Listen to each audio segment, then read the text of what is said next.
economía circular. Como les estábamos comentando, la jornada va a consistir en dos partes. Una parte que nos va a dar una visión muy amplia de lo que consiste la economía circular, de los modelos de gobernanza, de las políticas que se van a continuar en cuestiones de economía circular, y para ello nada mejor que el nuevo comisionado para la economía circular, Alejandro Dorado, que es quien nos va a dar ese toque que necesitamos todos para internalizar la economía circular dentro de nuestras políticas.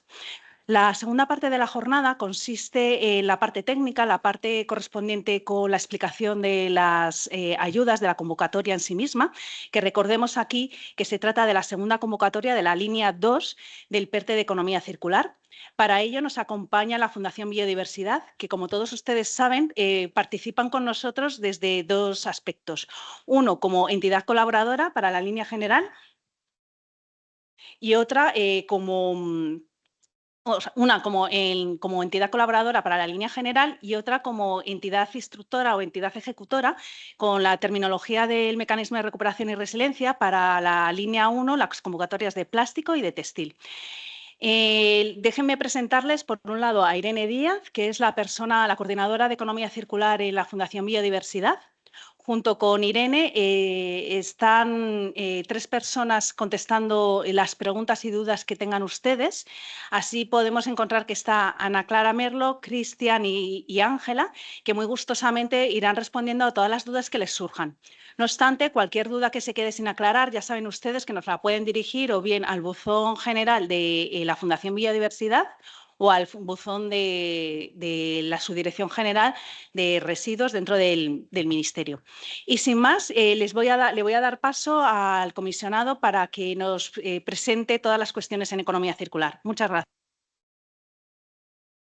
Bueno, muchas gracias a todos y todas por asistir a este webinar en este momento además del año y por el interés que ha suscitado, que sabemos que ha sido mucho. Muchas gracias, Carmen, por la presentación, Irene también por acompañarnos y a todos los compañeros de la Fundación Biodiversidad y disculpad de nuevo por los incidentes técnicos que muchas veces son inevitables, ¿no?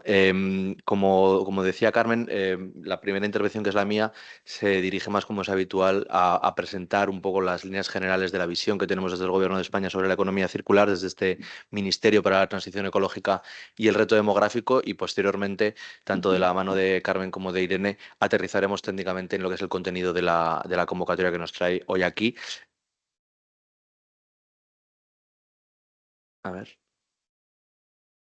Vale, perdón. Vale, como decía, el objetivo de mi intervención es indicar por qué desde el Gobierno de España es importante la economía circular y de otra parte qué estamos haciendo para impulsarla. Entre esas acciones se encuentra, como es obvio, el PERTE para la economía circular. Hablando de por qué es importante impulsar la economía circular, primero creemos firmemente desde este Ministerio que es una necesidad ambiental. He traído a colación dos informes recientes de Naciones Unidas que nos dan noticias preocupantes sobre la intensidad con la que estamos utilizando los recursos con los que contamos como humanidad. En apenas 50 años hemos multiplicado por 3 la extracción de recursos. Es una trayectoria que además nos llevará, si seguimos a este ritmo, a añadir un 60% adicional de aquí a 2060. Esto también con una economía, como sabéis, lineal, en la que se producen impactos ambientales en la extracción, en la producción, en el consumo, y luego cuando desechamos esos productos en forma de residuos, pues produce una cantidad exponencial de residuos. Solo con residuos sólidos urbanos contamos con 2.000 millones de toneladas en el conjunto del planeta al año, cada año, 2.000 millones de toneladas, lo que sería el equivalente a dar la vuelta 25 veces al Ecuador. Siguiendo con esta trayectoria insostenible de producción y consumo, llegaríamos a 2050 a poder dar la vuelta 50 veces al Ecuador con los residuos que producimos en un solo año. Es importante tener conciencia de los cambios que podemos llegar a percutir sobre las crisis ambientales a las que nos enfrentamos a través de ese tránsito hacia la economía circular, porque nuestro modelo lineal, ese modelo lineal que os decía tan insostenible y tan irracional, está en la base de esas crisis ambientales. El 60% de los gases de efecto invernadero se explican por cómo extraemos y procesamos los recursos, el 90% de la pérdida de biodiversidad a nivel de biodiversidad terrestre, y también el 40% de la contaminación que afecta a los seres humanos se explica por cómo extraemos, cómo procesamos esos productos a través de esa economía lineal.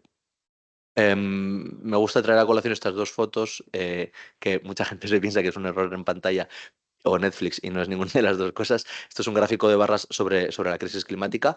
Va desde 1850 hasta 2023. A nadie se le escapa que, bueno, a más azul es una temperatura por debajo de la media. La media está calculada entre los años 1960 y 2010, la media de temperaturas de 1960 a 2010, y la desviación de cada año con respecto a esa media. Vemos claramente que hacia nuestro tiempo, hacia 2023, pues hay un aumento claro en ese diagrama de barras que tenemos en pantalla. Otra crisis menos conocida, pero que también afecta de lleno nuestra forma de producción y consumo, es la crisis de biodiversidad. También existe este cálculo con, digamos, un diagrama parecido en el que esta vez la medición es de 1970 hasta tiempos recientes. Esto es un índice que se llama Planeta Vivo y que calcula la abundancia en las poblaciones, 30.000 poblaciones de 5.000 especies de vertebrados, y cómo han ido disminuyendo a lo largo del tiempo, de 1970 a actualidad. Esta disminución ha sido de un 70% en apenas 50 años, lo que también da una imagen bastante visual de la importancia que tiene poner límites a esta crisis de biodiversidad, y una de las fórmulas, una vez más, es este tránsito a la economía circular para evitar los impactos en la extracción de recursos y para evitar los impactos en el desecho de residuos. En cuanto a salud, he querido colocar esta diapositiva que, bueno, da cuenta de las muertes que se producen al año en el mundo, da cuenta de problemas relativos a la salud, que, como decía al principio, también tienen su origen en un 40% en nuestro sistema lineal de producción y consumo. Abajo tenéis una medida de otros dramas que asolan bueno, a la humanidad, como el terrorismo, las guerras, el número de muertes que producen, y la contaminación del aire, pues entre 7 y 9 millones de muertes prematuras al año. Como sabéis, bueno, si viviéramos en un mundo con recursos ilimitados, tampoco sería tan preocupante el aumento en la utilización de los recursos que hemos venido dando cuenta, ¿no? Desde esa multiplicación por 3 desde hace apenas 50 años, pero no es así. Vivimos en un planeta con recursos limitados, con una capacidad limitada de degradar los residuos que generamos, y ahí surge este concepto de sobrecapacidad de la Tierra. Es el día en el que se mide que la humanidad ha consumido todos los recursos que el planeta Tierra tarda un año en producir, ¿no? En 1970 este día se daba a finales de diciembre, con lo cual en un año la humanidad consumía los recursos que la Tierra tardaba un año en producir. Pero a medida que hemos ido bueno, pues incrementando esa trayectoria de extracción, de extracción de recursos y producción de residuos, ese día se ha ido acercando hacia mediados de año. El año pasado fue, si no me equivoco, el 2 de agosto. Este año probablemente pues estaremos a punto de sobrepasar ese límite, y en estos días, estos próximos días, habremos consumido todos los recursos que la Tierra tarda un año en producir. Si seguimos con este ritmo, en 2050 se calcula que necesitaremos lo que 3 planetas producen para saciar las necesidades de producción y consumo de la humanidad en un solo año. Bueno, como es obvio, este ritmo es insostenible, es irracional, y para dar este carácter de sostenibilidad y de racionalidad a nuestra economía, para adaptar nuestras formas de producción y consumo a los límites ambientales del planeta, surge la economía circular. Es una forma de poder también digamos, acometer lo que estamos intentando hacer también con las políticas de descarbonización, ¿no? De desacoplar el uso de combustibles fósiles del crecimiento económico y de la generación de bienestar. Pues bien, también tenemos que hacer lo mismo que estamos intentando hacer con la energía, con el uso de recursos, con los materiales. Tenemos que desacoplar el uso, la extracción infinita de recursos que son finitos, y la generación infinita de residuos que, bueno, que el medio ambiente no es capaz de digerir. Pero la economía circular, y esto nos gusta resaltarlo mucho desde el Ministerio, es también una oportunidad económica, una oportunidad en términos de competitividad para las empresas. A nadie se le escapa, en un contexto como el que estamos rodeado de empresas, ¿no? Que estáis aquí presentes, que un mejor uso, un uso más eficiente de los insumos, de los recursos que utilizáis, repercute en positivo en vuestra competitividad. También una mejor gestión de esos residuos en un contexto en el que estamos internalizando los costes, las externalidades negativas, los costes ambientales de la generación de esos recursos dentro de los sistemas de producción. Pues cuantos menos residuos se producen, también menos costes de gestión, mayor competitividad para las empresas. También, si somos capaces de valorizar esos recursos, esos residuos o los subproductos que generamos en nuestros procesos productivos, incluso mediante simbiosis industrial, para también bueno, que sean materias primas para otras industrias, también ganaremos en competitividad y por último esa apelación necesaria al consumidor responsable ambientalmente que busca bienes y servicios que se comportan bien pues con sus trabajadores, con la sociedad en general y con el medio ambiente, que cada vez buscamos más como consumidores, pues también seremos capaces de tener ganancias en competitividad. Todo esto repercute también en positivo en la creación de empleo y en la activación de nuevos nichos de mercado vinculados a la jerarquía en el uso de recursos, como pueden ser bueno, la servitización, ¿no? Pasar de compras de bienes a compras de servicios para hacer un mejor uso de esos recursos, pero también sobre todo muy vinculados al ecodiseño. Tenemos que empezar a pensar los productos de forma diferente, empezar a pensar qué pasa con los productos, con los materiales que conforman esos productos una vez el consumidor se deshace de ese producto porque le deja de ser útil, pero eso no quiere decir que no vaya a tener una vida esos materiales y que se puedan reintroducir en ese ciclo de vida de la economía y toda esa inversión que también es muy intensiva en I+D relativa al ecodiseño, pues también forma parte de la economía circular, no es básica en la economía circular, junto con otros nichos igual más conocidos, ¿no? Como la reutilización, la remanufacturación, el reciclado o otro tipo de valorización material. Todo esto, como digo, es intensivo en I+D, repercute en positivo en la sociedad, crea empleos, puestos de trabajo de calidad. Se calcula que serán unos 70.000 en nuestro país de aquí a 2030, según calcula la Comisión Europea. En el conjunto de la Unión pueden llegar a 700.000. Y por último, es importante la economía circular, y esto además es algo que se ha resaltado mucho en los últimos tiempos fue también protagonista en el discurso de la próxima presidenta de la Comisión Europea, que repite, von der Leyen, que en su discurso inaugural hace un par de días. La autonomía estratégica era parte protagonista imprescindible de las políticas que va a desplegar la Unión Europea en los próximos años y esa autonomía estratégica, esa capacidad que tiene la economía circular para reducir nuestra dependencia de proveedores externos y para traer, digamos, de vuelta a nuestro país o a nuestro continente cadenas de valor que habíamos externalizado y, bueno, para ser capaces, digamos, de suplir nuestras necesidades básicas como continente, pues también, digamos, cobra especial importancia en el ámbito de la economía circular. Como decía, en diferentes ámbitos, pero tanto desde la Unión Europea como el Gobierno de España, también comunidades autónomas que, como sabéis, están trabajando en economía circular, pero en lo que toca a este ministerio se está trabajando en el impulso estratégico y normativo, en este acompañamiento del que vamos a hablar hoy a través del PERTE y en procesos de sensibilización, como puede ser también este webinar, este seminario de hoy. En cuanto a normativa, que conoceréis porque tendréis que, bueno, hacer un seguimiento y aplicarla obviamente en vuestras empresas a nivel nacional, además de la Estrategia Española de Economía Circular, que fue uno de los hitos de la legislatura pasada, los planes de acción que la desarrollan, que estamos trabajando en el segundo plan de acción que bueno, podemos poner a disposición en breve. Esa ley que también fue clave en la legislatura pasada de residuos y suelos contaminados para una economía circular y sus desarrollos posteriores en forma de reales decreto, pues son básicas para este desarrollo de la economía circular, pero a nivel europeo ya sabéis que se están moviendo muchas cosas. El Pacto Verde, que ha sido clave para la protección del medio ambiente para la mejora de la competitividad de nuestras empresas y que tendrá continuidad durante esta legislatura europea que se inaugura, tiene un paquete de economía circular. Ahí tenéis algunas de las directivas o reglamentos con mayor impacto sobre la economía circular, como puede ser el de ecodiseño, que luego se desarrollará con actos delegados, como puede ser el reglamento de envases y residuos de envases o la directiva de diligencia debida. Y a nivel internacional también se están moviendo cosas, más en lo relativo al plástico, con ese tratado internacional jurídicamente vinculante en el que España es uno de los países que impulsa la ambición y que debería estar negociado para finales de este año.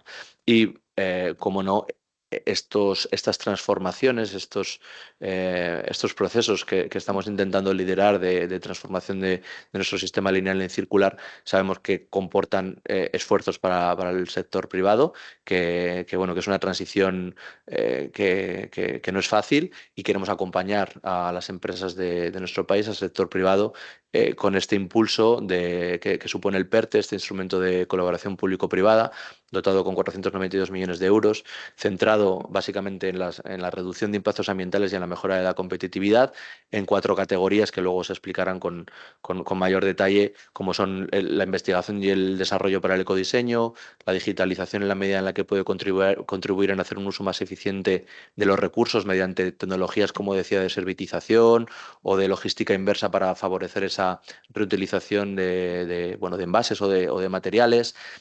Una categoría que llamamos de mejoras ambientales que bueno, deberían ser acciones que repercutan en un menor uso de materias primas vírgenes o en una menor generación de residuos, y luego una cuarta categoría más pensada para gestores de residuos que mejoren, que puedan digamos, asumir nuevos flujos de residuos que antes no asumían, o que mediante mejoras en sus procesos pues puedan dar lugar a un material secundario de mayor calidad que tenga también mejor uso y que pueda ser devuelto al ciclo económico.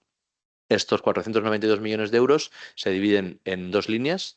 Una línea para sectores clave, que no es la que trataremos hoy, pero también tenéis toda la información en la página web de la Fundación Biodiversidad, en el caso de los 97,5 millones de euros del textil, la moda y calzado como sector clave. Se cerró esta convocatoria el 10 de junio, pero bueno, toda la información está disponible en la página web.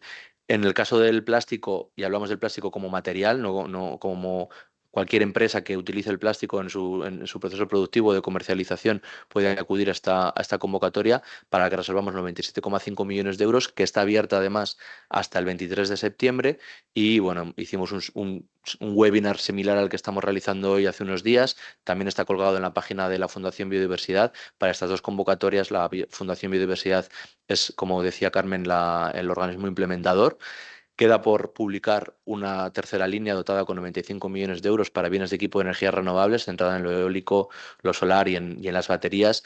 Después de la vuelta del verano, alrededor de septiembre-octubre, estará publicada la orden de bases y la convocatoria en información pública, para que también desde las empresas podáis aportar alegaciones y mejoras a esa normativa. Bueno, estará publicada antes de final de año con total seguridad, también para que podáis acudir a esa convocatoria si es que os interesa como empresa. En cuanto a la línea 2, son esos 192 millones de euros. Hubo una primera convocatoria que ya resolvimos, con 165,5 millones de euros resueltos, muy repartidos a lo largo del territorio, también con bastante protagonismo de las pymes, que se llevaron 40% de los fondos. Y ahora sacamos esta segunda convocatoria con un plazo de solicitud bueno, que es breve, porque queremos centrarnos también en la ejecución, hasta el 16 de agosto, como sabéis, cuya ejecución finalizaría el 31 de diciembre de 2025.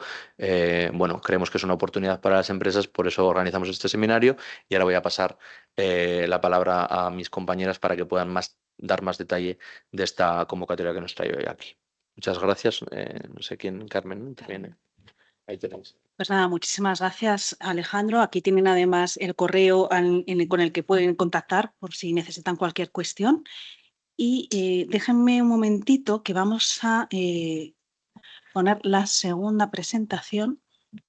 A ver. Mientras, Carmen, si me permites, recordar a los que estáis siguiendo este webinar, por favor, que las preguntas las lancéis a través del chat, que el equipo está ahí para iros respondiendo.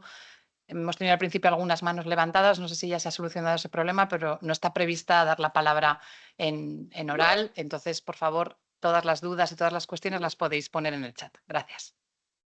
Senado, ustedes todos conocen que para la disposición de fondos del Next Generation, que vienen imbricadas dentro del mecanismo de recuperación y resiliencia, es necesario el disponer de un plan de recuperación, transformación y resiliencia, que en el caso de España está dividido en 30 componentes con 4 políticas palanca. De estas políticas palanca, 2 de ellas tienen una relación muy estrecha con las convocatorias de ayudas que aquí se presentan, pues tienen todas las cuestiones relacionadas con la transición ecológica y con las cuestiones de digitalización.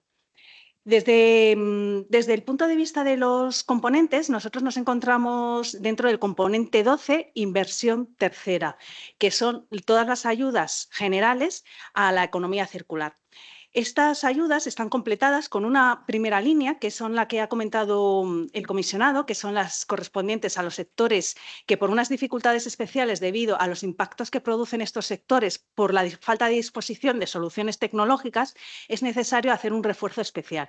Y de ahí que estos estén distinguidos o diferenciados en una segunda inversión, que vienen asociados también al desembolso de la adenda y que en los que la Fundación Biodiversidad actúa como entidad ejecutora. ¿Qué es lo importante a tener en cuenta y como gran recomendación? Tengan ustedes en cuenta que me imagino que muchos serán consultoras. En este caso, las ayudas van todas a través de un sistema que se habilita como registro, que es el propio de la Fundación Biodiversidad. Así que, por favor, cuando ustedes hagan las solicitudes, comprueben realmente a cuál están solicitando, a cuál están aplicando, para no confundirlas o bien con las de textil, que también ahora mismo están en la convocatoria abierta, disculpen, la de plástico, que es la que es convocatoria que aún sigue abierta, y que además tampoco lo hagan a través del registro general de las administraciones, porque es un registro específico para la Fundación Biodiversidad. Esto como primera recomendación. A ver, un momento. En cuanto a la normativa, todos ustedes, existe una disposición dentro de las bases donde se indica toda la normativa a las que quedan sujetas las bases reguladoras y la convocatoria. Pero por destacar algunas de mayor relevancia, por un lado tenemos el propio mecanismo con toda la normativa de desarrollo correspondiente a los fondos europeos, y luego, como elemento más importante, se encuentra el Reglamento 651/2014 de 17 de junio, que nos permite realizar una serie de ayudas e inversiones en materia de medio ambiente. Dentro de este reglamento, y debido el presupuesto que se ha dispuesto dentro del parte de economía circular, ha sido necesario realizar un plan de evaluación. Este plan de evaluación es supervisado por la Comisión y aprobado por decisión por todos los Estados miembros. Como consecuencia de ello, fue necesario hacer una serie de modificaciones, de ahí que nuestras bases reguladoras tengan una segunda modificación que es necesario tener en cuenta para la hora de solicitar las ayudas. Pero que no se preocupen ustedes, porque ahora les vamos a dibujar cómo queda y a qué es lo que pueden ustedes optar y cuáles son los costes subvencionables que hay detrás de cada una de estas ayudas. Y finalmente, tener en cuenta también que nosotros operamos bajo la ordenación jurídica propia del Estado español y, por tanto, la Ley de Subvenciones la Ley General de Subvenciones nos especifica las características propias que debemos de cumplir y que por ello deben tener ustedes también en consideración. ¿Cuál es el objeto de la ayuda? Bueno, pues el objeto de la ayuda indudablemente es la economía circular y, por tanto, lo que pretendemos es dar respuesta a esa definición que tenemos en la Ley de Residuos sobre economía circular, es decir, mantener las sustancias, los productos y los materiales el mayor tiempo posible dentro del sector, dentro de la economía. Para ello, en algunos casos, será necesario alargar la vida útil de estos materiales con distintos tipos de medidas que veremos ahora mismo que quedan reflejadas dentro de la subvención, y por otro lado también podemos optar a reintroducir o retornar todos estos materiales dentro de la economía nuevamente. De cualquier manera, no, hay que hacerlo de forma segura. Por tanto, es necesario cumplir una serie de características o una serie de condiciones para evitar que haya una afección bien sobre la salud humana o sobre el medio ambiente. ¿Quiénes son los destinatarios de estas ayudas? Bueno, pues los destinatarios de estas ayudas son las personas jurídicas de derecho privado.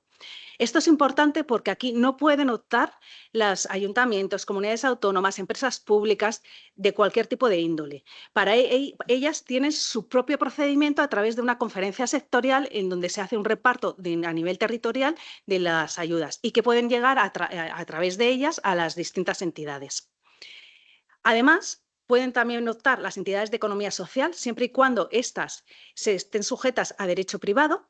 Y por otro lado, tenemos las agrupaciones de todas las anteriores, a las que se añade la posibilidad de que participen las startups, que no eran unos de los destinatarios iniciales.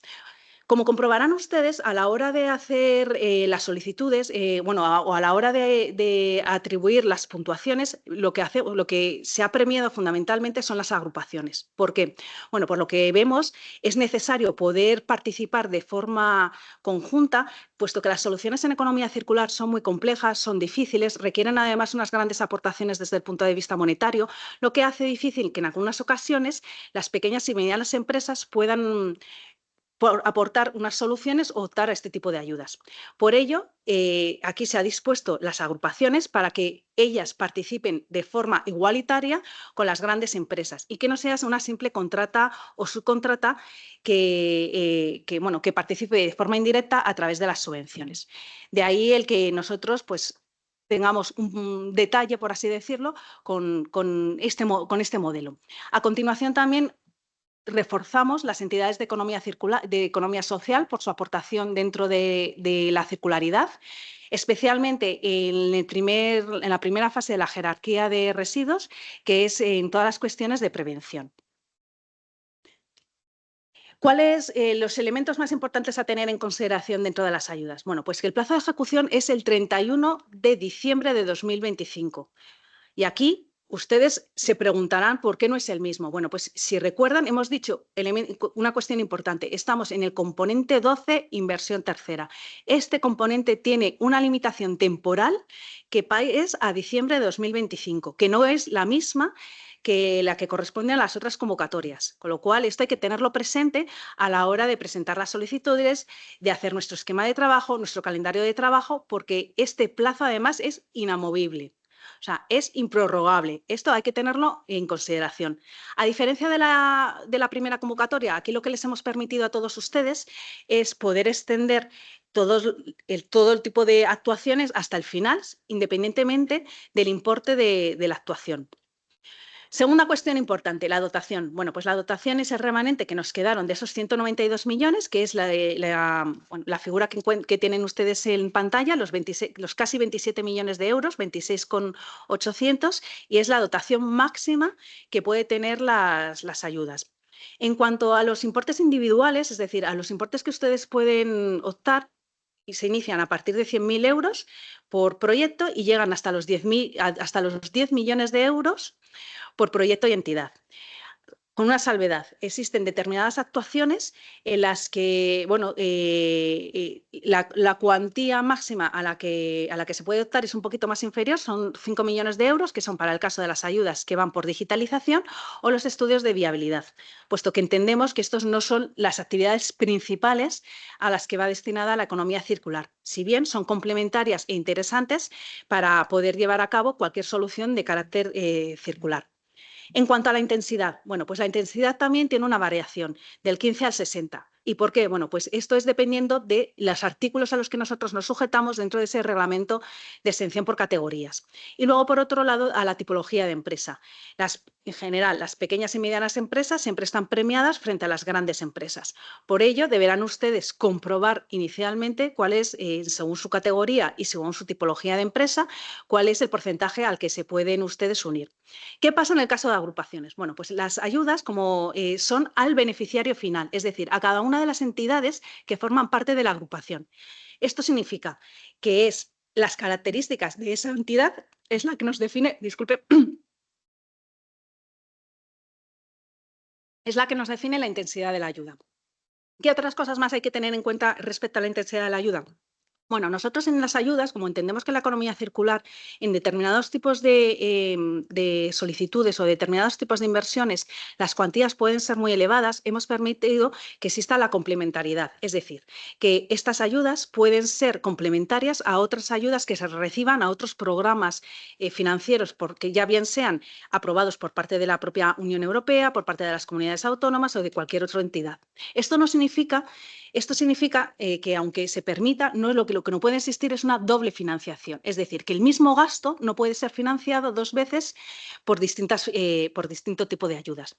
Lo que sí que se permite es que cuando nosotros en la totalidad, o sea, si nosotros solicitamos ayudas a un régimen de ayudas y a otro segundo régimen de ayudas, hay que tener en cuenta que no se puede superar esta intensidad de las ayudas. Con lo cual, cuando ustedes hagan el diseño de los tipos de inversión o la financiación económica que va detrás de estos sistemas de esa inversión lo tienen que tener en consideración. Y finalmente, el ámbito. Estas ayudas van destinadas a inversiones que se realicen dentro del territorio español. ¿Cuáles son los requisitos del beneficiario? Pues aquí, indudablemente, venimos muy marcados por la Ley General de Subvenciones, que es la que nos va a definir el tipo de beneficiario, aparte de las especificidades propias de la convocatoria. En este sentido, ¿cuáles pueden ser? Pues aquellas entidades legal y válidamente constituidas dentro del territorio español, sobre las que no concurra ninguna de las circunstancias detalladas en el artículo 13.2 de la Ley de Subvenciones. En este sentido, me gustaría también otra vez hacer un recordatorio.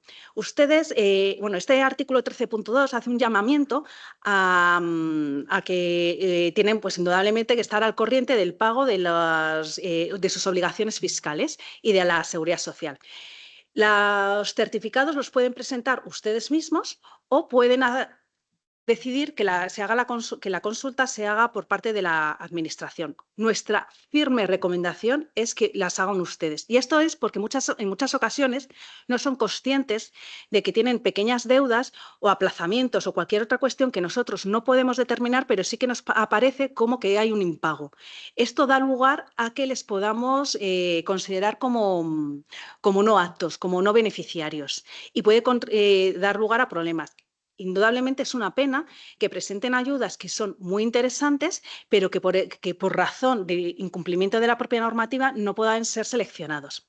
Esta cuestión es especialmente importante o relevante dentro de las agrupaciones. ¿Por qué? Porque en el caso de las agrupaciones, que entendemos que es verdad que es difícil hacer toda la organización de una agrupación, y aunque nosotros les hemos ayudado en todo lo posible para que no tengan ustedes que tener un documento jurídico que avale esa agrupación, sí que tienen que llegar a unos acuerdos. Por lo tanto, teniendo en consideración que además cada uno de los participantes dentro de la agrupación son los propios beneficiarios, cualquier beneficiario deberá estar al corriente del pago. El hecho de que uno de ellos, uno de los integrantes, no esté al corriente hace que nosotros tengamos que echar para atrás todo el proyecto de inversión. Así que en ese sentido, por favor, comprueben que realmente están al corriente de estos pagos. Otra segunda cuestión que también es importante considerar es que hubo una modificación de la ley de morosidad y como consecuencia de ella se produjo una modificación de la ley de subvenciones en el artículo 13.3. Entonces, esta es otra de los elementos que tenemos que comprobar que ustedes están al tanto. Si bien es verdad que no ha dado tantas complicaciones en la primera convocatoria como el caso de estar al corriente del pago de la seguridad social y las cuestiones fiscales, las obligaciones fiscales. Otro elemento que se va a comprobar es que no se encuentren que no sean una empresa en crisis. ¿Cuándo es una empresa en crisis? Bueno, pues el anexo primero del reglamento 651 define cuando una empresa se encuentra en situación de crisis. Esta es otra de las cuestiones que nosotros vamos a comprobar que ustedes no se encuentran en tal situación, que el hecho de que ya directamente estuviesen, pues nos daría lugar a que no pudieran a ser considerados como beneficiarios. En cuanto a la solvencia técnica, hay que indicar que deberán estar constituidas al menos un año antes de la convocatoria, con lo cual, si la convocatoria se ha iniciado el 18 de julio, ¿no? 28. ¿28? 27 de junio se publicó. 27 de junio se publicó, pues tiene que ser un año antes, con lo cual lo tienen ustedes también que comprobar. Bueno, esto es una cuestión sencilla. Después, otros de los elementos importantes que, si bien no son requisitos propios del beneficiario, sino del proyecto, son los relacionados con las cuestiones de publicidad. Tengan en consideración que estas cuestiones son muy relevantes y desde el punto de vista de la Comisión Europea y cada vez que hacen controles o nos hacen controles a nosotros, seguramente hagan comprobaciones sobre cómo han dado cumplimiento a todas estas cuestiones de publicidad y otras obligaciones del PRTR. En este sentido, la propia Fundación Biodiversidad tiene una guía de cómo realizar estas publicaciones, de cómo hacer todo este tipo de publicidad. Es muy importante que las sigan, es importante que destinen recursos a estas cuestiones. No solo es poner una placa. Por ejemplo, para la Unión Europea o para la Comisión es muy importante el que ustedes tengan relación con los medios, que publiquen notas de prensa, que publiquen artículos. Este tipo de cuestiones como un poquito más técnicas les resulta de gran interés. Entonces, por favor, es una cuestión bastante sencilla, además no supone grandes inversiones y desde luego a la comisión le gusta y con lo cual pues yo creo que es importante. El hecho de que una empresa, por ejemplo, cuando nosotros, y les voy a contar un detalle interno nuestro, pero para que lo tengan en cuenta, cuando a nosotros nos hacen una serie de comprobaciones que indudablemente son comprobaciones que les hacen a ustedes, en el caso de que observen que existe algún incumplimiento en las empresas en las que han ido ellos a comprobar, consideran que ese tipo de errores se ha provocado en todos los beneficiarios y eso da lugar a una corrección financiera. Por lo tanto, no solo es interesante desde el punto de vista propio el poder hacer un cumplimiento de todas las exigencias, sino que además viene en beneficio de todos. Por último, tenemos las cuestiones relacionadas con el efecto incentivador. Esto es otro elemento que viene impuesto por la normativa europea y es que las ayudas no pueden iniciarse antes de haber presentado la solicitud. Entonces, esto es otra cuestión también muy importante. ¿Qué tipo de cuestiones sí que podemos iniciar o qué tipo de actividades se pueden empezar antes de presentar las solicitudes? Pues nosotros podemos indudablemente hacer todo el diseño de las ayudas, el esquema de las ayudas, etcétera. Todas esas cuestiones sí que están permitidas. También, si es necesario realizar una serie de autorizaciones, pues por ejemplo, en todas las subvenciones relacionadas con la mejora de gestión de residuos, generalmente vienen asociadas con un tipo de solicitud de autorizaciones. Bueno, pues todas estas autorizaciones o todas estas interrelaciones con la administración no se consideran que pudieran vulnerar el efecto incentivador. ¿Qué sí que lo vulneraría? Pues, por ejemplo, la compra o adquisición de terrenos sí que sería un elemento que da lugar a vulnerar o al impedir que nosotros podamos considerar que cumplen con esta cuestión. En este sentido, también hay que tener en cuenta que si ustedes, por ejemplo, tienen terrenos y estos terrenos han sido cedidos por la Administración, se considera ya una ayuda de Estado y que, por tanto, puede dar lugar a una doble financiación y lo tendrían ustedes que indicar dentro de las ayudas, dentro de ese anexo de información sobre la doble financiación. Y ahora, sin más, vamos a pasar a la parte de actuaciones subvencionables. Bueno, pues el marco lógico es el mismo que hemos tenido en todas las ayudas. Existen dos perspectivas o dos enfoques. En la línea segunda nosotros lo hemos hecho a través de lo que se quiere conseguir. En la línea primera, tanto en sectores de plástico como en el sector textil, lo viene definido por el artículo con el que ustedes se van a asociar dentro del reglamento de exención por categorías. Pero en realidad se trata de lo mismo. ¿Qué tipo de ayudas tenemos? Pues bueno, tenemos la reducción al consumo de ayudas, al consumo de materias primas vírgenes. Corresponde al artículo 8.3 de las bases reguladoras. Este tipo de ayuda puede también puedes directamente optar en sí mismo a un tipo de actuación relacionada con la misma y también a un tipo de actuación relacionada con la investigación y el desarrollo. En un segundo apartado tenemos las ayudas relacionadas con el ecodiseño.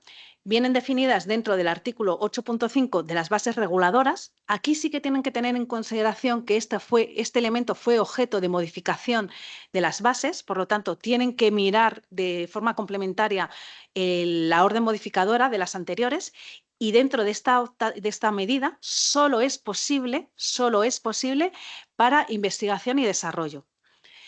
En cuanto a la mejora de la gestión de los residuos, nosotros podemos trabajar de varias formas. Pueden ser residuos propios, es decir, que nosotros estamos trabajando con el artículo 36 del Reglamento de Exención por Categorías, o residuos de terceros, que es el artículo 47 del Reglamento de Exención por Categorías. En las bases reguladoras quedan definidas por el artículo 8.3, 8.2, en función de si sean residuos preconsumo o si se traten de residuos post-consumo de terceras empresas.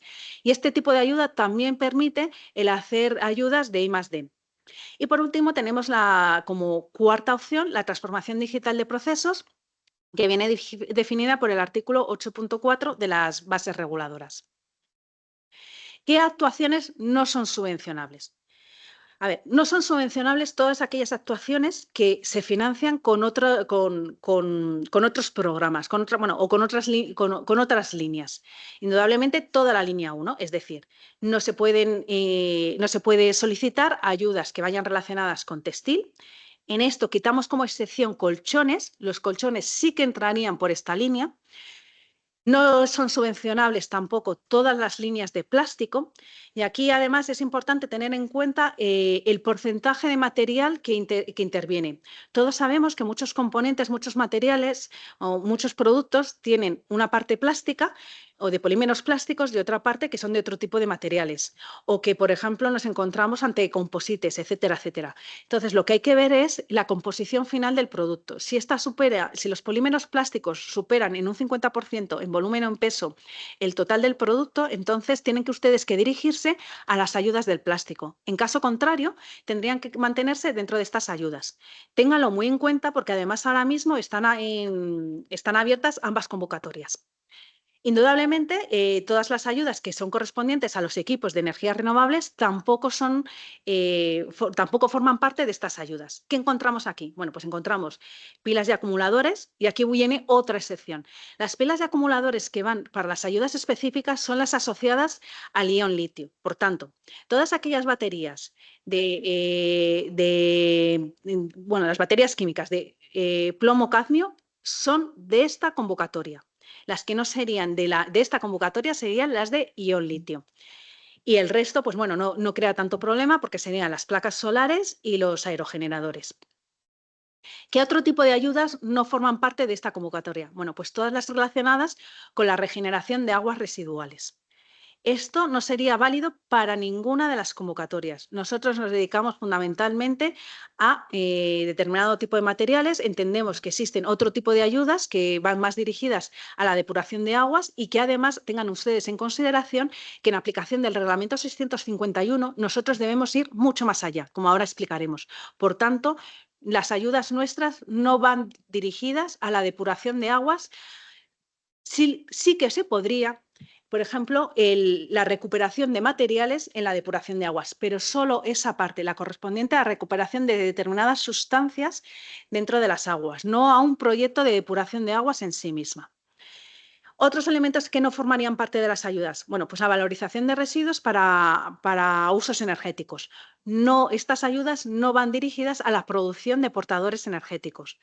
Esto es otra de las cuestiones que tienen que tener ustedes muy presentes porque estas están relacionadas con el último eslabón de la jerarquía de residuos y que no es nuestro propósito. Porque nuestro propósito, como recuerdan, es mantener las sustancias, productos y materiales dentro del ciclo productivo. Otras ayudas o otro tipo de inversiones a los que no vamos dirigidos es a la descontaminación de suelos. Hay que tener en cuenta que en aplicación del principio de quien contamina paga, no se pueden dar ayudas a cuestiones que ya son obligatorias de por sí según la aplicación de la normativa. Por tanto, no podemos dar ese tipo de ayudas. De hecho, incluso nosotros en las cuestiones de beneficiarios no permitimos a aquellas empresas que tienen una sentencia firme como consecuencia de aplicación de un procedimiento, bien sea penal o bien sea administrativo, en la aplicación o bien del Código Penal o de la Ley de Residuos.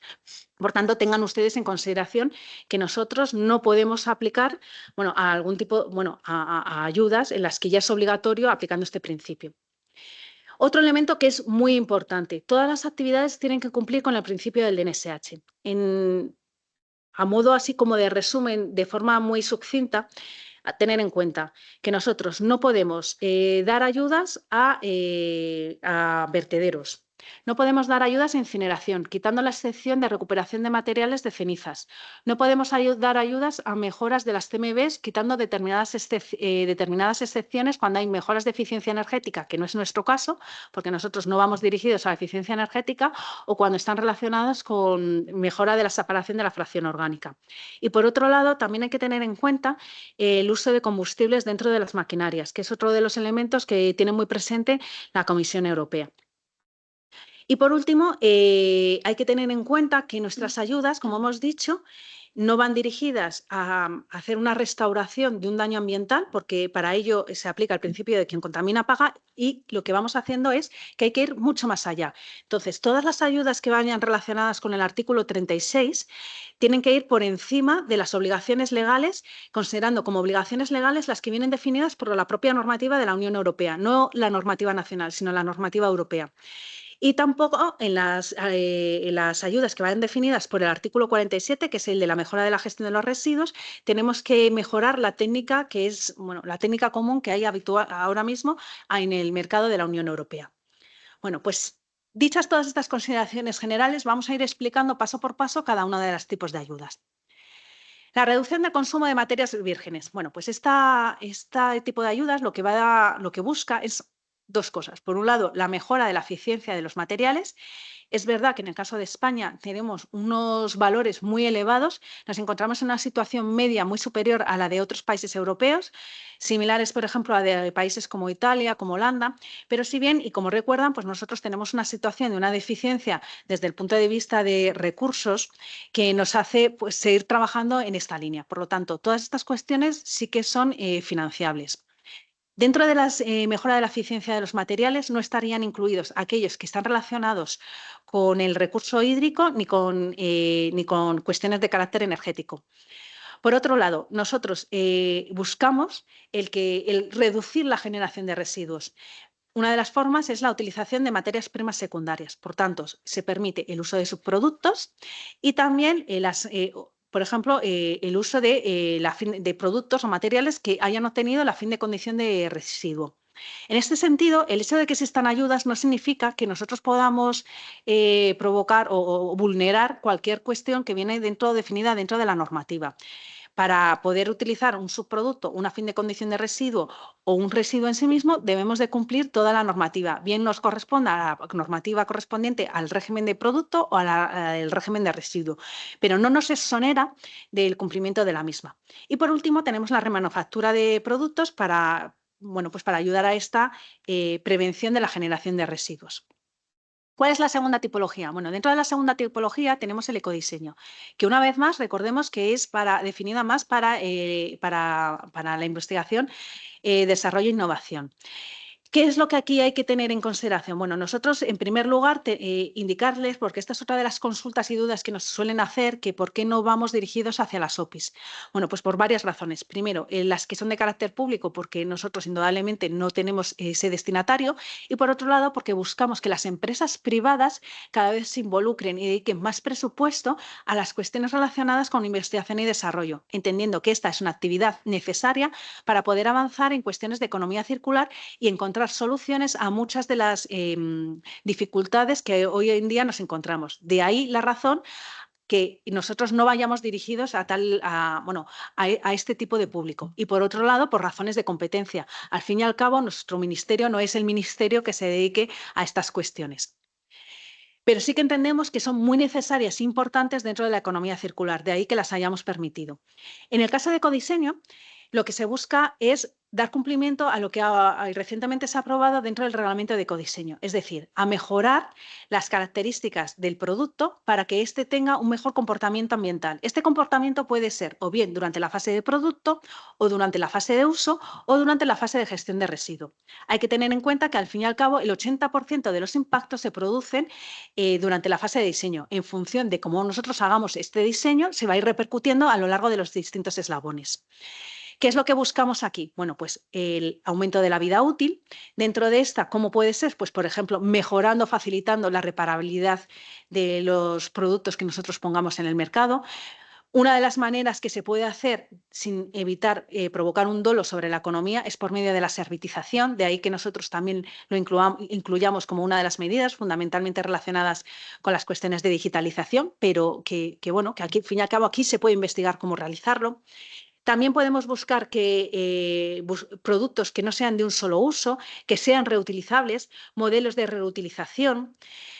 Buscamos también mejorar la reciclabilidad. En este sentido, la reciclabilidad, como hemos dicho, es muy importante el hacer un seguimiento de las sustancias preocupantes y altamente preocupantes, que son las que nos vienen definidas por REACH, nos vienen definidas por COPS, nos vienen definidas por RoHS, para evitar cualquier daño que podamos provocar en la salud humana o en el medio ambiente. También pues buscamos que haya unos modelos que, como hemos dicho, que vayan más dirigidos a esta servitización.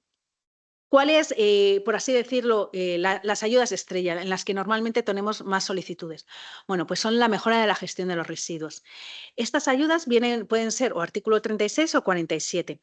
¿Por qué? Pues porque en el artículo 36 son los residuos de preconsumo, que son los que este artículo se comparte con las ayudas a las materias primas secundarias, a la utilización, bueno, a la mejora o un uso más eficiente de las materias primas, y el artículo 47 que viene definido para la mejora de la gestión de los residuos. Este tipo de ayudas lo que nos permiten es mejorar la gestión de los residuos o la preparación para la reutilización. Y es necesario tener en cuenta que hay que ir más allá de la técnica.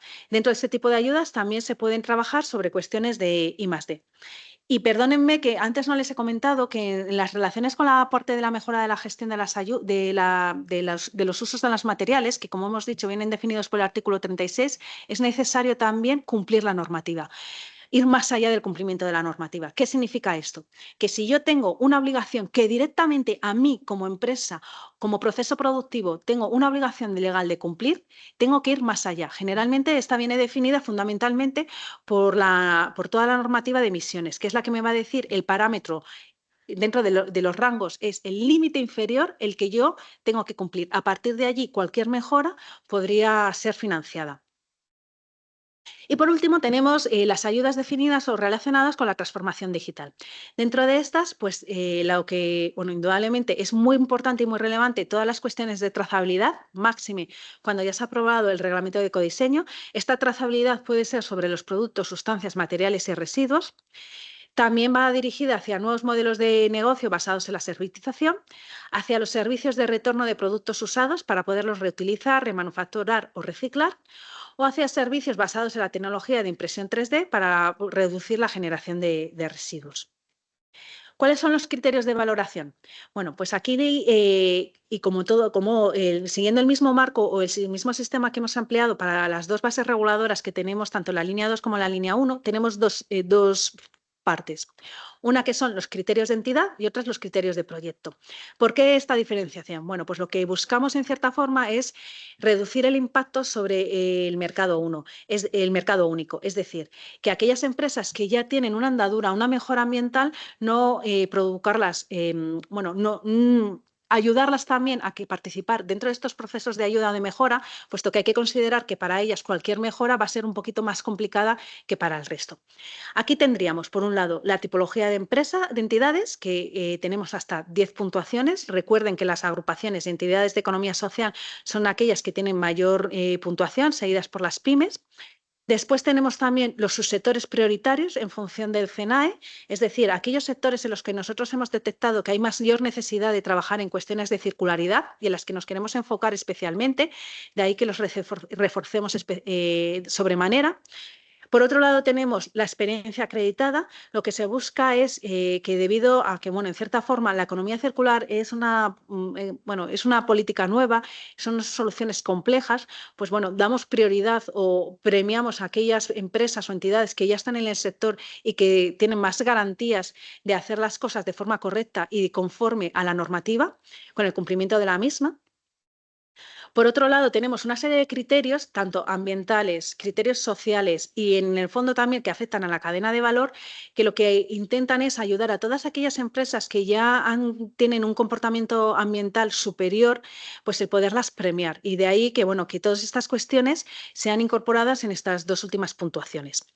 Para poder ser considerado como beneficiario es necesario de estos 30 puntos al menos alcanzar 15 puntos. ¿Cuál es la segunda parte? Bueno, pues indudablemente nosotros debemos y tenemos que valorar el proyecto. Esta es, claro, la parte más importante, el 70% de toda la puntuación. Aquí hay que alcanzar la mitad, como en todos los demás casos de las ayudas, que son 35 puntos. ¿Qué es lo que puntuamos? Bueno, pues verán ustedes que hemos reforzado toda la parte de la memoria. Presten, por favor, muchísima atención a qué es lo que nos presentan. Es muy importante que haya coherencia, que las inversiones que nos presenten que estén definidas, que no traten de cuestiones muy generalistas que no nos permitan conocer exactamente con lo que se está haciendo, que exista una coherencia entre lo que ustedes están solicitando, el tipo de indicadores, los resultados que se quieren encontrar. Y aquí, permítanme también otro consejo, no es necesario que nos impresionen. O sea, con los indicadores lo que tienen ustedes que dar es una información que sea real, que vayan ustedes a alcanzar, que exista una mejora, porque luego después esa mejora la vamos a comprobar. Y es necesario tenerla, porque si no, ustedes van a tener una minoración. Por lo tanto, es importante tenerlo en consideración. Nosotros no estamos viendo, no estamos cuantificando si ustedes van a alcanzar un 100%. Es que de por sí, de hecho, nos va a sonar un tanto extraño. Entonces, por favor, sean realistas a la hora de proponer ustedes resultados, indicadores y que realmente correspondan con la realidad. Es verdad que existirán inversiones en las que, pues, por tipo de materia, por tipo de flujo de producto o de residuo, es más fácil avanzar porque no se ha hecho nada hasta ahora y en cambio en otras, pues bueno, ya había una trayectoria en las que los saltos cualitativos son más complicados de alcanzar. Bueno, pues no pasa nada. Sean realistas y cuéntenos realmente cuáles son las mejoras. Por otro lado, ¿qué es lo que hemos hecho? Bueno, hemos hecho una reformulación de los criterios para que se acerquen más a lo que se busca dentro de las políticas. Así pues, es importante la contribución a la jerarquía de residuos, que verán ustedes que vamos graduando en función de cómo se va avanzando en cada uno de los eslabones. Por otro lado, indudablemente, bueno, pues todas estas ayudas lo que intentan es mejorar y reforzar todas las cuestiones económicas y, por tanto, tienen estos criterios territoriales y de creación de empleo que son necesarias en todas las tipologías de ayudas que forman parte del PRTR. Y, por último, miramos la capacidad transformadora. ¿Qué es lo que conseguimos? ¿Qué mejoras vamos a obtener con cuestiones de economía circular? Que de eso se trata, el ir avanzando, que nuestras empresas se puedan situar en una posición mucho mejor para que bueno, pues puedan presentar productos dentro del mercado europeo que sean competitivos. En este sentido, se va a observar o se va a premiar la innovación, las soluciones integrales, la simbiosis, haciendo diferenciación por el tipo de territorio. Indudablemente, cuanto más cercano, más local, menos efecto en otras políticas, como puedan ser en cuestiones de gases de emisiones de gases de efecto invernadero. Por tanto, bueno, pues también se tiene en consideración las cuestiones de trazabilidad, la replicabilidad y, por último, las sinergias con otras políticas. Cuestiones también que otra vez, que por favor es importante que no sean banalidades. Intenten, por favor, aterrizar un poco sus proyectos. No, indudablemente todos sabemos que la economía circular contribuye a la biodiversidad, contribuye al cambio climático, pero por favor díganos exactamente en qué consiste o cómo lo pueden reforzar desde sus proyectos. Y a partir de aquí, déjenme que siga Irene, que les va a comentar la parte que resta de los costes subvencionables, cómo tienen que formular las ayudas y los siguientes pasos. Muy bien, muchas gracias, Carmen. Venga.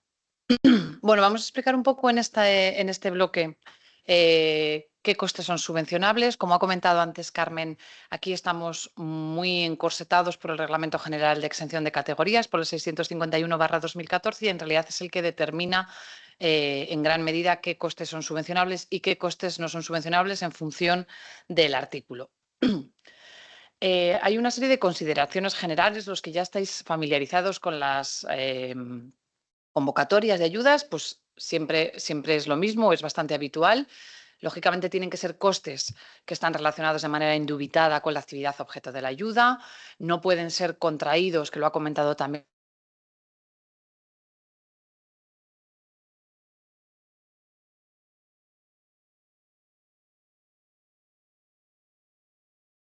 en la cartera de mercado. No sé si sea... Sí. Ah, vale. Y tienen que estar a nombre del beneficiario. En el caso de las agrupaciones, se os preguntará en el presupuesto qué parte del presupuesto ejecuta cada una de las entidades miembro. Y eso es lo que tendrá que justificar luego cada beneficiario que es miembro de la agrupación.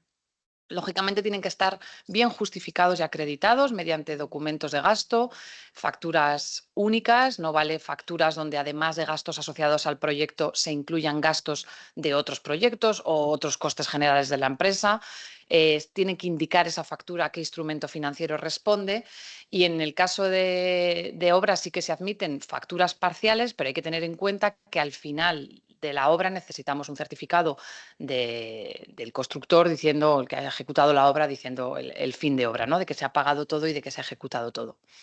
No pueden, o sea, hay que tener en cuenta a la hora de escoger los proveedores que cuando se superan determinados límites hay que pedir 3 ofertas y por lo tanto no se puede fraccionar contratos de manera, bueno, antinatural para ahorrarnos esto, ¿no? O sea, esto es importante que lo tengamos en cuenta desde el principio porque luego lo revisamos en justificación y en liquidación y puede dar lugar a minoraciones y que lógicamente los bienes se tienen que destinar al fin concreto para el que se concedió la ayuda, no se puede cambiar la ubicación del bien, no se puede vender antes de tiempo, este tipo de cosas. Vuelvo a esta misma diapositiva que puso antes Carmen porque nos va a ayudar un poco a explicar los costes subvencionables. Sí que os quiero avisar o tranquilizar que toda esta información, aparte de que está siendo grabada y que lo colgaremos en la página web de la Fundación, está bastante más detallado y completo en un documento que llamamos el documento de FAQ, de preguntas frecuentes, donde viene un anexo sobre los costes subvencionables, donde vienen unos esquemas para saber en qué categoría y a qué artículo se corresponden las actuaciones. Y también creo, o hemos hecho un esfuerzo porque el propio formulario de solicitud os va haciendo preguntas para conduciros al artículo que corresponde, ¿vale? Entonces, sin perder de vista esas categorías, la A, B, C y D, pues, sí, que ha explicado Carmen anteriormente, vais a ver que os hacen preguntas sobre, vale, vais a gestionar residuos, si los residuos son propios o de terceros, o mayoritariamente propios o de terceros. Y eso nos va a ir llevando luego a unas intensidades de ayuda y una revisión. También deciros que si se comete algún error en la asignación o en la autodesignación de la categoría, que también es algo que os suele preocupar, la comisión de evaluación lo revisa y ve dónde encaja bien y os puede llegar a hacer una propuesta de oficio de dónde debería estar categorizada mejor vuestra actuación, ¿vale? Pero sí que es importante que echéis un vistazo a esto, que lo miréis bien en las FAQ, porque de esto depende qué costes son subvencionables y la intensidad de la ayuda y realmente saber a qué optáis o qué es lo que estáis llegando a solicitar. Entonces, voy a hacer un repaso por los costes en función del artículo y de las actividades que hacemos. En el artículo 8.2 de las bases reguladoras están las actuaciones que se corresponden con el artículo 47 del reglamento, que son básicamente las actuaciones de gestión de residuos de terceros, ¿vale? En esta categoría o en esta tipología de proyectos es muy importante tener en cuenta que sí que se financian costes de inversión y no se financian costes operativos. Esto queda recogido también en la modificación de la orden, como os digo, y está bastante bien detallado en las FAQ. ¿Qué sí que son costes de inversión? Pues son las obras, sí que son costes de inversión el material inventariable, que incluye la maquinaria, la adquisición de bienes, tanto nuevos como de segunda mano, la adquisición de patentes, de derechos, ¿vale? Toda esa parte de aparataje sí lo consideramos un coste de inversión, está normalmente en vuestro activo, no son costes de inversión y por tanto son considerados para la comisión costes operativos, pues los costes corrientes, personal, material fungible y también estos costes que llamamos de comunicación o de auditoría, de documentación justificativa, que normalmente están incluidos en vuestra contabilidad en gasto. Es importante en estos proyectos de valorización de gestión de residuos generados por terceros, que lo ha comentado también Carmen, que aquí hablamos de financiar los costes de inversión suplementario, es decir, los costes que van más allá, que suponen una mejora respecto a la situación actual sin aumentar la capacidad productiva, a no ser que se haga una mayor recogida. Y para eso para determinar cuál es ese coste subvencionable, lo que hacemos es o bien compararlo con un proceso convencional, entonces es la diferencia entre la inversión total y ese proceso convencional, o bien considerar una inversión separada. Insisto también en esto porque yo creo que hay un trabajo ingente del equipo para intentar explicar esto mejor En las FAC también vais a tener un apartado en donde se os dan opciones para determinar cuál es este coste subvencionable. Se os va a preguntar cuando completéis el formulario de solicitud, la parte presupuestaria, pero se os dan distintas alternativas. Aquí hemos puesto dos, que son las más habituales y las que deja claramente recogidas el reglamento, que es eso, ¿no? Esa comparativa con un proceso convencional o bien cuando hay una inversión que claramente es la que hace esa mejora, es la que supone esa suplementariedad, se financia al 100% de la inversión separada. En el caso de los proyectos que están dentro del artículo 8.3, que hablamos de aquellas actuaciones que tienen que ver con materiales o residuos de la beneficiaria, no son residuos de terceros, son residuos propios, son residuos preconsumo o son actuaciones para reducir el consumo de materia prima virgen o bien, sí, principalmente para reducir el consumo de materia prima virgen o para mejorar la gestión de residuos de la beneficiaria, ¿no? Lo que llamamos residuos propios están dentro del artículo 36 y los costes que se subvencionan son muy similares al anterior. Si financiamos costes de inversión, no subvencionamos costes operativos. Y aquí también lo que nos dice Europa es que tenemos que ir más allá de la norma, incrementar el nivel de protección ambiental y para eso nos pide que definamos cuál es el coste subvencionable comparándolo con una inversión de referencia o bien directamente con una inversión separada.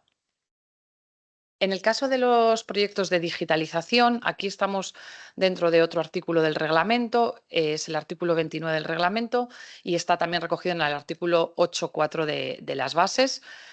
Aquí hablamos de otro tipo de costes, hablamos que aquí sí que se admiten costes de personal, los costes de investigación, los arrendamientos de instalaciones, el material fungible y también esos costes de comunicación, auditoría, documentación justificativa, siempre sujeto a límites, ¿vale? También se admiten los gastos de los costes de instrumental y material, que en el caso en que no se utilicen durante el proyecto en su totalidad, la vida útil, pues se aplicarán solamente los costes de amortización. Y este también, digamos que son como dos parejas, ¿no? El artículo 8.2 y 8.3, por un lado, que donde sí se admiten costes de inversión y no gastos operativos, y luego tenemos el 8.4 y el 8.5, que sería digitalización y I+D, donde son otro tipo de gastos personal, instrumental. Aquí lo veis en la diapositiva, hablamos de los proyectos de I+D+I, que se corresponden con el artículo 25 del reglamento y con el 8.5 de las bases, donde efectivamente podemos financiar personal, material fungible, los costes de amortización del material que se utilizan para el proyecto y esos gastos adicionales asociados al proyecto que pueden ser los gastos de comunicación, los gastos de preparar la documentación justificativa o los gastos de auditoría. Tened en cuenta que en este caso está sujeto a unos límites que vienen en las bases, a unos porcentajes y a unos máximos. Pero en este caso sí se podrían incluir y aquí, lógicamente, si dentro de esta categoría estáis presentando un proyecto, un estudio de viabilidad, pues serían subvencionables los propios costes de la realización del estudio. ¿Qué costes no son subvencionables en ningún caso? Bueno, pues los que contemplan los apartados 7 y 8 del artículo 31 de la Ley General de Subvenciones, incluidos los derivados de la garantía bancaria, los costes de adquisición y creación de empresas, los costes de los impuestos, la materia prima, los costes que tienen que ver con la actividad habitual de la empresa, todo aquello que está por encima del valor de mercado, que lo hemos dicho anteriormente. La adquisición de vehículos tampoco está incluida, ni cualquier coste que no cumpla con el principio, con el efecto incentivador, es decir, que esté contraído antes de la fecha de solicitud de la ayuda. Es importante aquí señalar el tema de la subcontratación y creo que en ese sentido me permitís aclarar cuál es el concepto de subcontratación, porque a veces bueno, pues nos damos cuenta que se cometen errores, ¿no? Entendemos por subcontratación cuando el beneficiario concierta con terceros la ejecución total o parcial de la actividad que era objeto de subvención, ¿vale? Pero no hablamos de contratación cuando el beneficiario contrata algo que no hace ni para lo que ha sido expresamente subvencionado, sino que es algo que necesita, un servicio, un estudio, porque la compañía o el beneficiario no se dedica a eso, puede requerir de una contratación para un servicio o para un bien que no tiene y que no está en su en los objetivos de su compañía, ahí no hablamos de subcontratación. La subcontratación tiene unos límites, que es hasta el 50%, excepto en el caso de los proyectos de digitalización, y ojo porque los subcontratistas quedan obligados solo ante el beneficiario, ¿vale? Todas las obligaciones, como principalmente hacemos mucho hincapié en el tema del DNSH, pero también el resto de obligaciones PRTR y el resto de obligaciones de la Ley General de Subvenciones, digamos que nosotros como la Administración, como órgano concedente, vamos a pedir cuentas al beneficiario, no al subcontratista. Por lo tanto, es responsabilidad del beneficiario estar pendiente de sus subcontratistas y de que sus subcontratistas cumplen. En el caso de agrupación importante, no se puede subcontratar al resto de integrantes y las subcontrataciones cuando superan el 20% de la ayuda o cuando ese coste está por encima de los 60.000 euros, necesitan una autorización expresa del órgano concedente. Es importante que tengáis claro que el hecho de haber incluido en la solicitud que vais a hacer una subcontratación no hace automáticamente que esa subcontratación esté aprobada en el momento de resolución, sino que necesitamos una solicitud expresa y habrá una aprobación expresa. Pasamos al bloque de presentación de solicitudes, datos generales, que lo hemos comentado ya a lo largo de la jornada, pero por recordarlo y por verlo plasmado, el plazo finaliza el 16 de agosto. Todo el aplicativo está alojado en la web de la Fundación Biodiversidad a través de una herramienta. En la propia web de la Fundación, dentro de esta convocatoria, podéis acceder. Se pueden presentar un máximo de 2 solicitudes y sí que quiero hacer hincapié en que tenemos varias herramientas de apoyo que están disponibles o que van a estar en los próximos días en la web de la Fundación. Una es una guía del solicitante que a través de pantallazos bastante intuitivos os va viendo cómo se envía o cómo se completa correctamente el formulario. El documento de las FAQ, que lo vamos a publicar en los próximos días. Intentaremos recoger algunas de las preguntas que habéis enviado a través del chat y es un documento vivo. Sacaremos ahora una primera versión, pero es posible que en una semana, o si recibimos muchas cuestiones que no estaban ahí incluidas, pues efectivamente se incluyan.